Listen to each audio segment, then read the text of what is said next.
न प्रैक्टिस मिली न मुकाबला, न जीत मिली न उम्मीद। मायूसी के बीच खत्म हो गया नेपाल का श्रीलंका दौरा। एक अकेले मुकाबले में भी नेपाल को मिली हार। प्रमुख खिलाड़ियों की गैर मौजूदगी में नेपाल का श्रीलंका डेवलपमेंट स्क्वाड के साथ मुकाबला हार के साथ खत्म हुआ। नेपाली बल्लेबाज श्रीलंका स्क्वाड के सामने सिर्फ 159 रन ही बना पाए, जिसके लंका ने सिर्फ 25 ओवर 4 गेंदों में ही पार कर लिया। सबसे बड़ी बात यह है कि नेपाल के सूरमा कुल 40 ओवर में ही अपने 10 विकेट गंवा बैठे।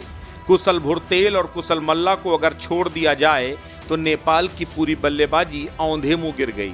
कुशल भुरतेल ने 50 गेंदों में 43 रन, कुशल मल्ला ने 55 गेंदों में 35 रन बनाए। बाकी कोई भी बल्लेबाज टिक नहीं पाया। गेंदबाजी में भी गुलशन झा और सोमपाल कामी ने कुछ अच्छी गेंदबाजी जरूर की, लेकिन वो नाकाफी था। सोमपाल कामी ने शुरुआत में ही श्रीलंका को 2 झटके दे दिए। श्रीलंका 5 ओवर में 2 विकेट खोकर सिर्फ 35 रन ही बना पाई, लेकिन उसके बाद कुमारा संजुला ने 60 गेंदों में 68 रन की धुआंधार पारी खेलकर नेपाल के मंसूबों को ध्वस्त कर दिया। श्रीलंका डेवलपमेंट स्क्वाड की तरफ से गरुका संकेत ने 39 रन पर 4 विकेट झटक कर नेपाल के मंसूबों पर पानी फेर दिया।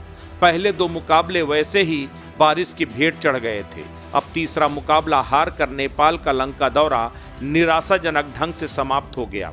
लेकिन जिस तरह नेपाली बल्लेबाजों और गेंदबाजों ने प्रदर्शन किया है, वो नेपाल के लिए चिंता का सबब जरूर है, क्योंकि नेपाल का ये प्रदर्शन CWC लीग 2 के मुकाबलों के लिए खतरनाक हो सकता है। और अगर C कैटेगरी के टीम के खिलाफ भी नेपाल की सीनियर टीम के खिलाड़ी मैच नहीं जिता सकते, तो उन्हें कनाडा और ओमान में कड़ी चुनौती मिलने जा रही है। इस पर कोई शक नहीं है। सबसे बड़ी बात यह है कि नेपाल के गेंदबाज और बल्लेबाज पूरी तरीके से बेरंग दिखाई दिए। साफ तौर पर नजर आया कि लंबे समय से उन्होंने कोई भी प्रतिस्पर्धात्मक मुकाबला खेला ही नहीं है।